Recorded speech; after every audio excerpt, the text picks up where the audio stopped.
Hi everyone, it's Nat here. Hope you're all doing well. So I'm on to make something with one of my findings from my last secondhand Sunday haul, because I did say that I would try and make something every week with something that I picked up from the secondhand shop and showed in my secondhand Sunday hauls. So for this week, you might remember I found all these quilting pieces, bags, a couple of bags of them, and this one looks like a bed sheet that's been cut up into strips, which is perfect for what I want to do with it. So I'll drag one of these out so I can show you the comparison. So it looks like brand new bed sheet. Now what I've gone and done is some tea dyeing, which I did last night, and look at the difference. Oh my, it just looks gorgeous. So that's how it's come out after being tea dyed. So I'm going to keep some pieces even just flat like that, because that is gorgeous. But what I have been doing is grabbing my scissors. This to me is a bit thick. I don't like really thick ruffles, which is what I want to make with these. I thought it's the best thing to do with them. They're just long bits. Perfect size to make page ruffles. So, but as I said, they are a bit thick. So I am cutting them in the middle and then ripping them down to make 2 ruffles with each piece. There was one piece of it that's really, really long, and I'm thinking of keeping that to make a snippet roll base, because I think that would be a beautiful snippet roll base as well. I mean, I've got that much of it. I think I can do a whole heap with it. But yeah, I think I might have to tea dye the majority of it and make some of these thicker ruffles, but I might even make some smaller ones as well, because I like using different sized ruffles in my journals. So we will head on over to the sewing machine, if I can set a camera up over there, and we will ruffle a piece or 2. Okay, so I'm at my sewing machine. I hope you can see things all right. I'm not used to sewing on camera, so we'll see how we go. I'm not really used to sewing, but and I have my strips here. So I usually start my ruffle just by creating a ruffle, a little fold there. I'll just fold it over like that, and I'll slip it under my foot. And I'm going to do a stitch forward and back just to hold the stitch at the start and the end.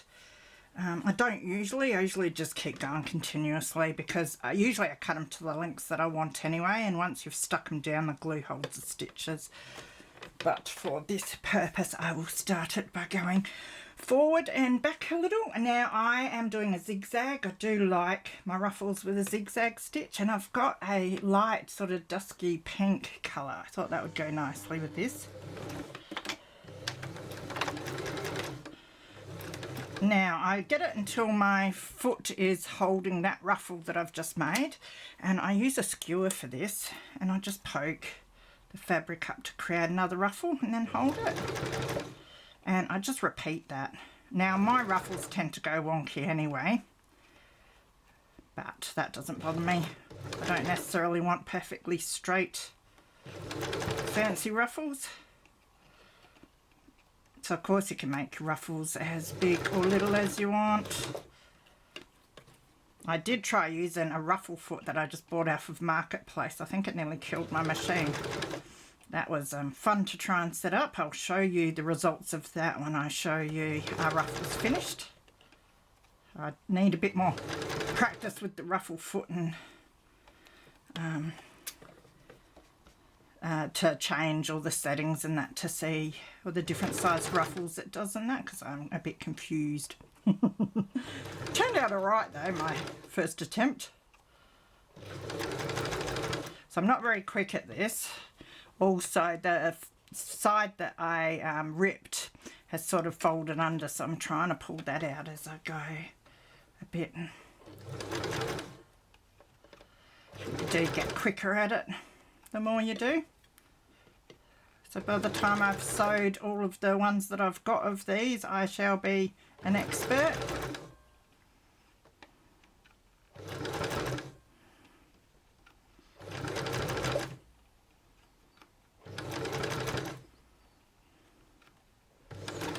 finish that one there. So to finish off, I'm just going to back stitch a little. And so that's the first ruffle. Now I might do one with straight stitch, and then we can see what we think when we're finished. So I'm just going to pull some of the loose threads off so that they don't get caught in my machine. Oh, sorry, bumping everywhere. So I hope you could see all of that all right.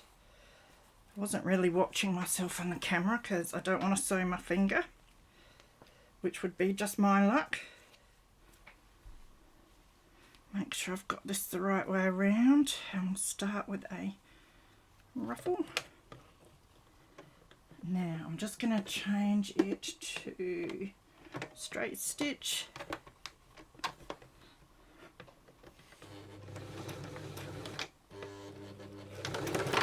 Back stitch a little and get my skewer.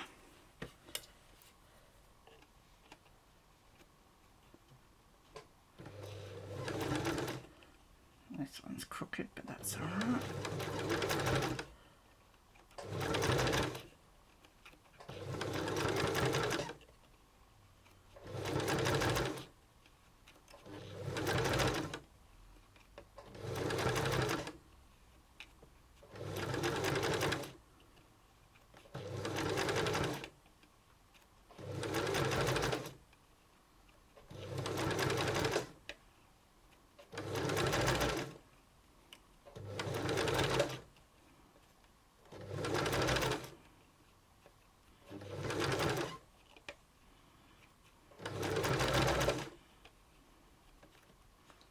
Should at least try and finish it off semi-straight.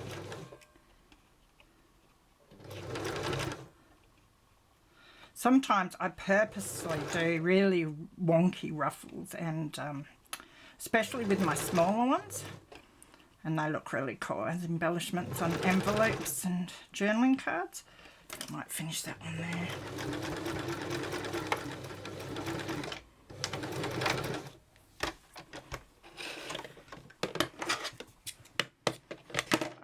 So I will take you back over to the other desk and we'll see what we've done. Okay, so this is the ruffle foot that I tried out. Ultimate Ruffler from Janome. It looks like it's pretty old, the box.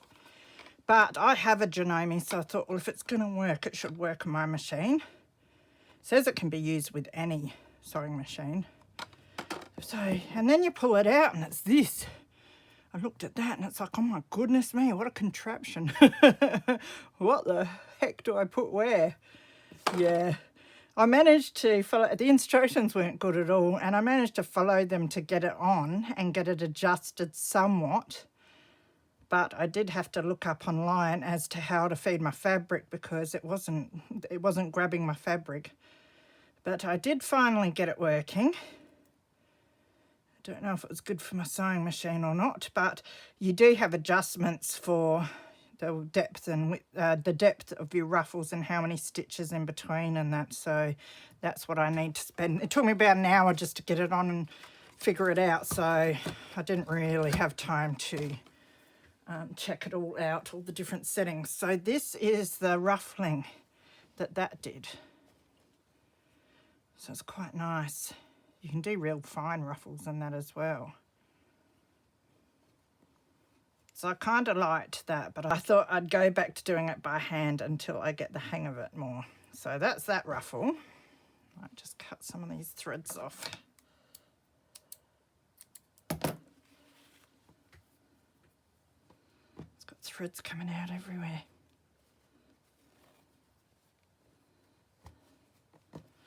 And then we've got the ones that I just did on camera, which I think with these two. So I'm just going to chop them apart. So this is the one I did with the zigzag stitch. They're just gorgeous tea-dyed, aren't they? These fabric pieces. And then this is the one I did with the straight stitch. Now it looks like my fabric was a bit crooked. So it sort of gets narrow as you go, but that's all right. And I'd like pull and fray it more over this side with these bits and then trim the bits off that are sticking out. That would make it look a lot neater. So they are my ruffles, and they look gorgeous on a page. Just find a piece of paper. Some book page here. But you know, they're just the right length, really. You just have to snip a little bit off and they'd fit perfectly on an A4 page. This would be wider than, or taller I should say, than an A4 page. I think I like the zigzag better. But yeah, they'll make really beautiful ruffles. So yeah, with that bag I've got, I think I'll be tea dyeing and ruffling a lot in the future and making a whole heap of those because they're beautiful. They go on the shabby chic and the vintage style journals really nicely. So that is it for me crafting with my Secondhand Sunday supplies for this week. Must get on with another project now. So take care everyone, have some fun, and I will see you soon. Bye.